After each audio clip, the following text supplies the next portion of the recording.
Indiana Fever are officially title contenders. Every day they have something new for us in free agency. And today it's Miss DeWanna Bonner.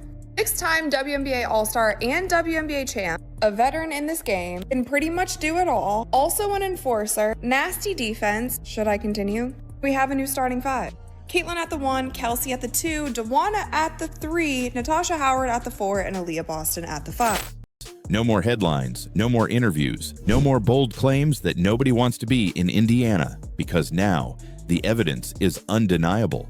Even the media has moved on. They're not asking if Caitlin can adjust. Sheryl Swoopes once claimed that no one wanted to share the court with Caitlin Clark. She insisted free agents would avoid Indiana like the plague. No, but players who will be free agents next year, there's a lot of other going on that players are like, this ain't where I want to be. But now, they're racing toward it. What made the Fever the right choice for you in free agency? A lot of things. It was Amber and Kelly, Stephanie, Kelsey I played with at Athletes Unlimited for several years. Love Caitlin's game, love Aaliyah's game. It made sense. I made this decision mentally before DB and Natasha were even a part of the mix. And so all the new additions, Breezy, Sophie, like it's gonna be a fun season. And I won here in my senior year at Texas A&M. She said she feels refreshed, motivated, and most importantly, ready to win. Not to rebuild, to win. To be honest, I am just so excited to be here. I'm from the Midwest, and so for me to kind of get back to my roots and be close to my family, I'm so excited. Like when I say that I am refreshed and I am motivated and I just like kind of feel like my spark is back. Everyone thinks I've been feisty. You've not even seen the feisty side of me yet. So this should be really fun. But for me, I'm excited to be closer to home. I'm excited to deep dive into the community of Indiana. I've already met a lot of really cool people. I'm excited to inspire the next generation of young boys and girls around here, get to know the community more. Good morning, Lara. Sheryl Swoopes was the first woman to ever sign with the WNBA. But this morning, the college coach is not only under fire, but under investigation after reports that the majority of her roster has decided to leave. Let's not sugarcoat it. This goes beyond one bad call. Sheryl Swoopes is a Hall of Famer, a pioneer. She helped build the WNBA. But lately, her primary role seems to be doubting Caitlin Clark. No matter what Clark achieves, Sheryl is there to undercut it. She said Caitlin wouldn't adjust for years, yet by the end of her rookie season, Clark was near the top in assists, high in scoring, and rewriting the record books. She said no one would want to team up with her. Stephanie White came in and said, okay, hold up. Let me go to Indeed.com and Indeed get some free agents to come in here that want to play, that are accomplished, seasoned veterans. She did all that. Cheryl's been nowhere to be found. Sheryl got a lot of crow to eat, folks. Instead of lifting up Caitlin's success, she's picking it apart. The twist: Sheryl used to be Caitlin, the face of the league, the must-watch star, the one ESPN built around. But now, instead of embracing the similarities, she sees competition. That's why the divide between old legends and rising stars keeps growing. Caitlin didn't ask for that fight, but she's handling it head-on. She's playing through it, winning through it, and building something far bigger than herself. No more headlines, no more interviews, no more bold claims that nobody wants to be in Indiana, because now the evidence is undeniable. Even the media has moved on. They're not asking if Caitlin can adjust. They're wondering how teams can slow her down. They're not guessing if Indiana makes the playoffs. They're asking how deep the Fever can go. Meanwhile, other teams are scrambling. The Aces are pushing ticket deals. The Sky lost their top scorer, and the Sun, already in turmoil. And Sheryl, they're picking a smart city, low taxes, and a passionate fan base that's riding for their team harder than any other. That puts Sheryl in a tough spot, because she wasn't just wrong, she was loud and wrong. Her takes didn't age poorly, they expired. Now, some say Sheryl never exactly said free agents wouldn't come, but let's not split hairs. Her message was loud, negative, and clear. Indiana was a no-go. There's a Mismatch, a proven scorer. She could have picked any team, but she chose the Fever. And when she landed, she didn't hold back. She went straight to social media to defend her new squad, shutting down critics still calling the team unwatchable. think she's a great player. I'm happy to be on the side of her now instead of guarding her. Of course, she's a dynamic player, and you see that and what she's done in her rookie year. And I'm actually excited to see what she's going to do her second year in the league with a little bit, more experience and understanding it a little bit more. So, like I said, hopefully I can make her job a little easier and she can make mine a little easier. But yeah, I think she's a great person, and we, been kind of connecting here. We had a great workout this morning, and it was fun. She's a fun kid. In what way would you not want to play in Indiana, the place where you're getting sold out arenas, the most viewership on television, playing with a player who was top 3 in MVP voting as a rookie, who clearly elevates her teammates around her? She scores a lot, but she is also dishing out the ball, able to elevate everyone around her. Why wouldn't you want to be? What I see in Caitlin. The Indiana Fever, once ignored and mocked, are now front and center, not because of luck, but because Caitlin Clark lit the spark and the team followed through. The locker room? It's alive. Sydney Colson said she's bringing that same spark. I'm super excited about it.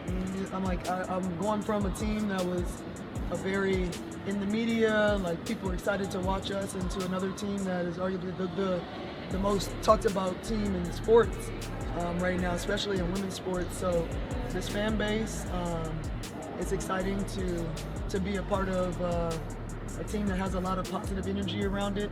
I hear and see the things that people say, but I know the true Indiana Fever fans, the ones that love basketball, that they love the WNBA, I'm excited to be playing in front of them and just with this team.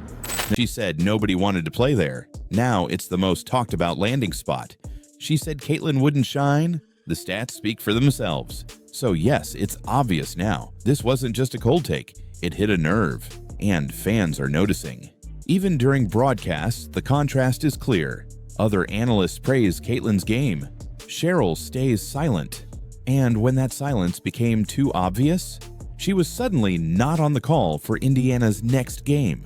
To do peeps, Sheryl Swoopes is been missing. Sheryl Swoopes is MIA. They got a APB out for Sheryl Swoopes. If you see Sheryl Swoopes, she did a lot of talking a few months ago about the Indiana Fever, the locker room environment, how people didn't want to play there, how people wanted to leave. Was it a coincidence? Maybe. But fans saw it for what it looked like. And it's not just fans who are tuned in.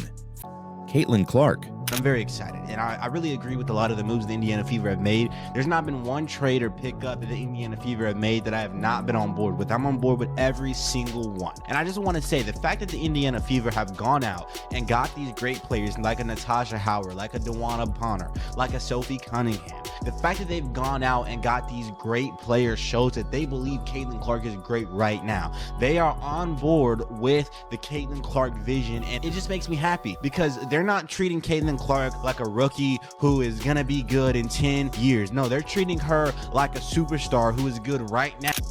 She sees the vision. She sees Clark's passing, her leadership, her game-changing presence. She said she couldn't wait to run with Clark. Not eventually, but right now. It's gonna be Caitlin Clark flash show, Caitlin Clark flash show. Caitlin didn't ask for that fight, but she's handling it head on. She's playing through it, winning through it, and building something far bigger than herself.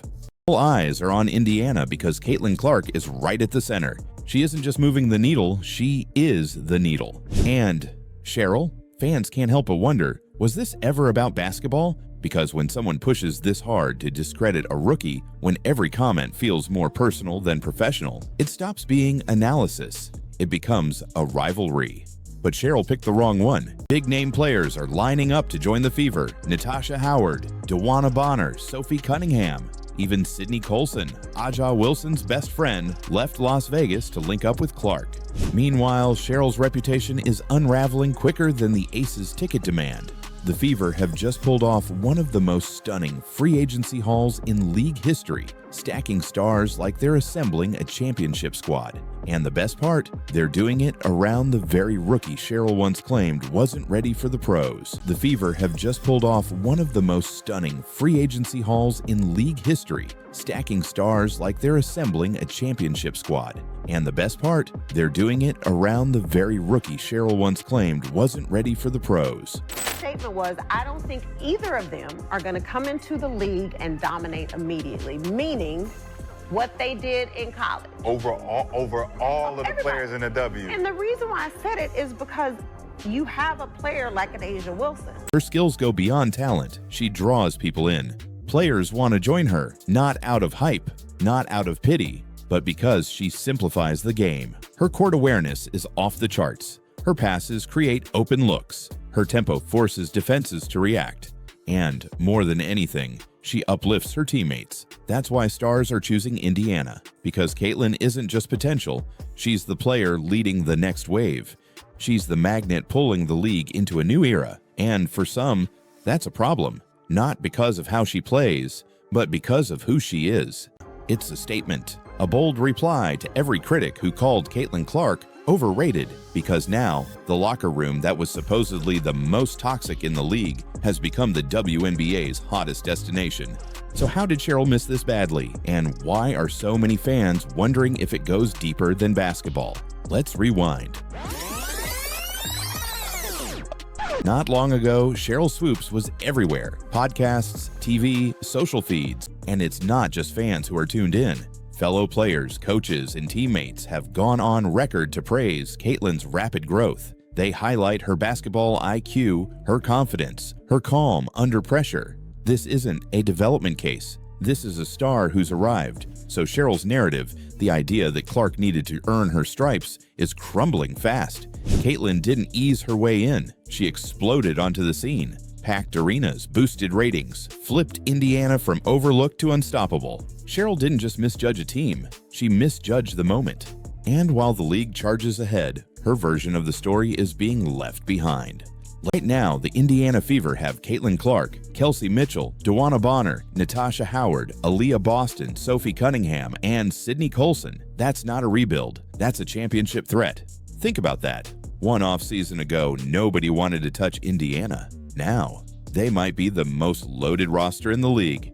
And everyone is watching. Arena seats are sold out, jersey sales are soaring, TV ratings are exploding. All eyes are on Indiana because Caitlin Clark is right at the center. She isn't just moving the needle, she is the needle.